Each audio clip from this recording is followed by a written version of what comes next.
Joey Peterson. Caitlin Clark is participating in shoot-around this morning, going through warm-ups, then some non-contact drills with the second team.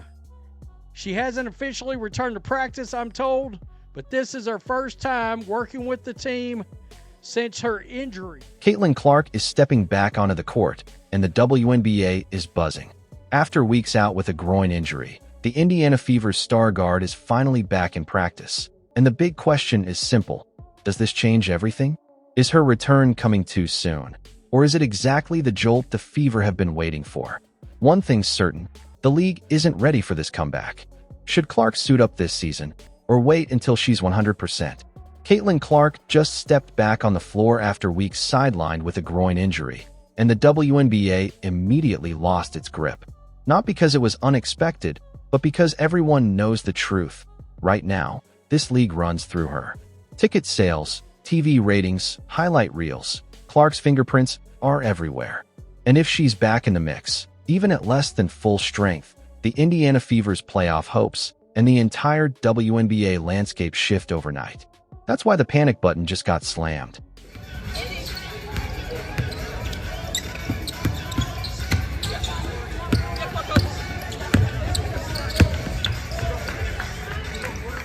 Let's be real, when Caitlin Clark went down, the WNBA narrative might as well have been stamped in bold. Indiana is cooked. This wasn't just a couple games off. A groin injury can linger, and the Fever already looked like a roster held together with duct tape. Sophie Cunningham, out. Sydney Colson, out. Ari McDonald, also out. Instead of chasing the playoffs, Indiana looked like they were just trying to survive. And without Clark's shooting, court vision, and the way she forces three defenders to collapse every possession, the Fever offense wasn't just bad. It looked like a YMCA scrimmage. That's not sarcasm, that's reality. But fast forward to this week, and suddenly, clips from practice start surfacing. There's Caitlin, passing, jogging, shooting, running through warm-ups. Not full contact yet, but close enough to set off alarms across the league. Fans immediately went into overdrive. Predictions, memes, comment sections on fire. Meanwhile, the WNBA itself had to be sweating. Because Clark isn't just the star Indiana needs. She's the one player the league can't afford to lose, and the one player they desperately need to keep on the floor. I think it is a good sign. So let's check this out. This is the schedule. 6 p.m. tonight, the Lynx. Yikes. All right. Guys, we're in must-win territory right now. For the playoffs, we are in must-win. The Storm, got to be Tuesday night. I don't think so on this either. However, 4 days later, basically 6 days from now, against the Sparks, and this is a big game. But here's the kicker. Should she even come back this season? That's the debate lighting up everywhere. One side says shut it down. Clark's long-term health is worth way more than a desperate playoff push. Groin injuries linger, and the last thing Indiana, or the league, needs is her aggravating it by trying to drag a banged-up roster across the finish line.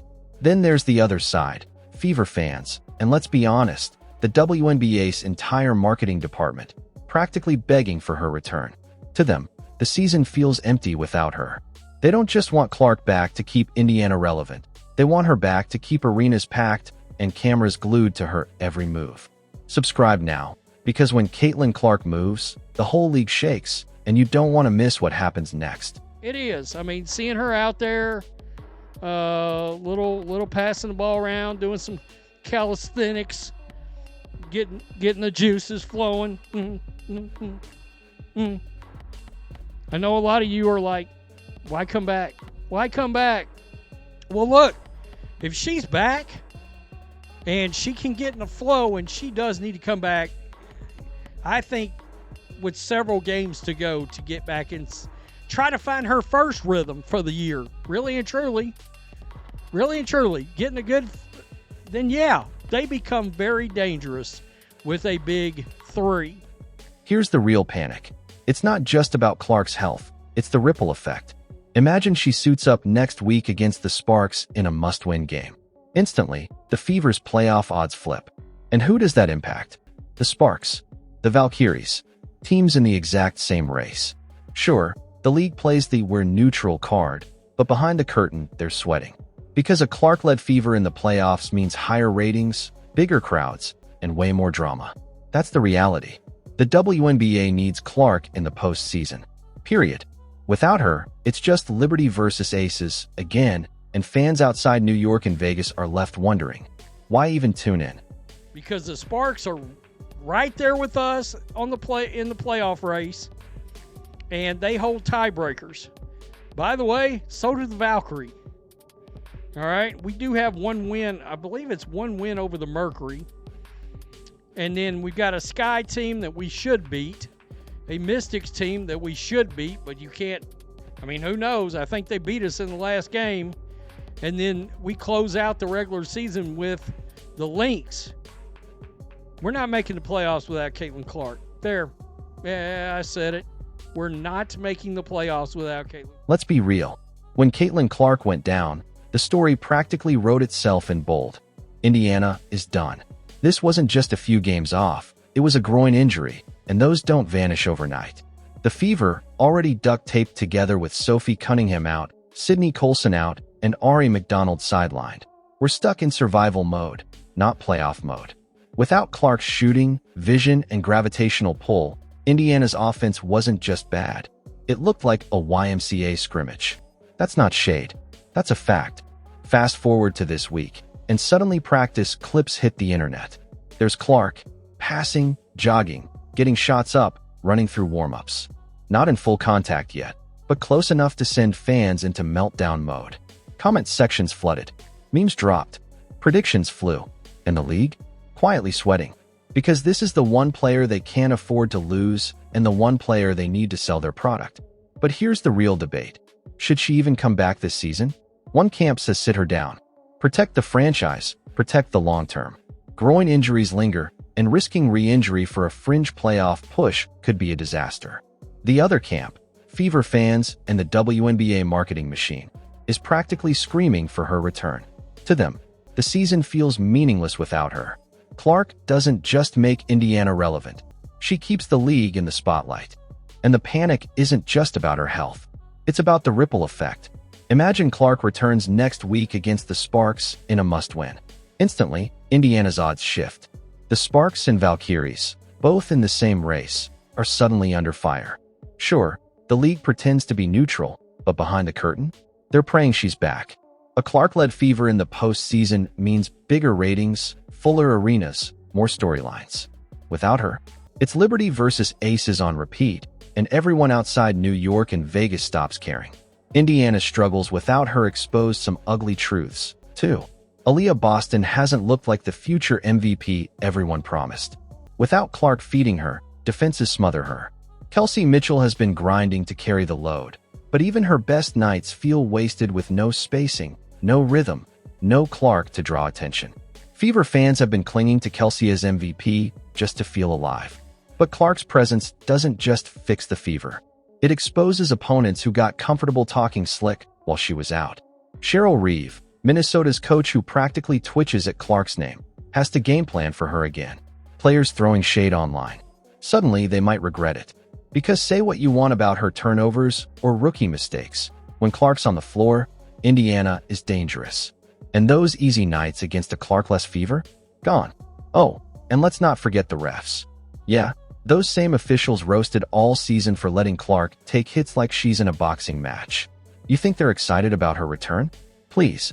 Every whistle, every no call, every hard screen instantly goes viral. The microscope is locked on them now. Protecting Clark isn't just about her health. It's about protecting the league's credibility. And that's pressure the refs haven't exactly proven they can handle. Subscribe now, because when Caitlin Clark moves, the whole league shakes, and you don't want to miss what happens next. But here's where it gets really interesting. Clark's mindset. This isn't someone wired to sit out if she thinks she can contribute. This is the same player who dragged Iowa through March Madness wars, who thrived in chaos, who embraced pressure that would melt most. Reports say she's restless already, watching her team cough up leads like it's their part-time job. She wants back in. The question is whether the Fever's medical staff or the league itself tries to protect her from herself. Because here's the truth. Clark touches a basketball, and the whole league shifts. Other stars miss time, and barely a headline moves. Clark jogs through warm-ups, and social media explodes. That's not hype, that's reality. If she comes back and looks sharp, even at 80%, she could flip the playoff race upside down. If she doesn't, the Fever are toast, and the WNBA spotlight dims overnight. And let's not kid ourselves, the league needs her in the postseason. Every ticket sale, every highlight package, every ESPN segment has Clark stamped all over it. Without her, it's back to diehards watching Liberty Aces while casual fans shrug. With her, every game feels like a national event. That's why rivals are panicking. That's why the league is sweating. And that's why fans are glued to every update. Caitlin Clark returning to practice isn't just a player getting healthy. It's the domino that could flip the entire playoff picture, drag Indiana back to life, and force the WNBA into the spotlight again. Love her or hate her, you're watching. And that's exactly why her comeback has the whole league shaking.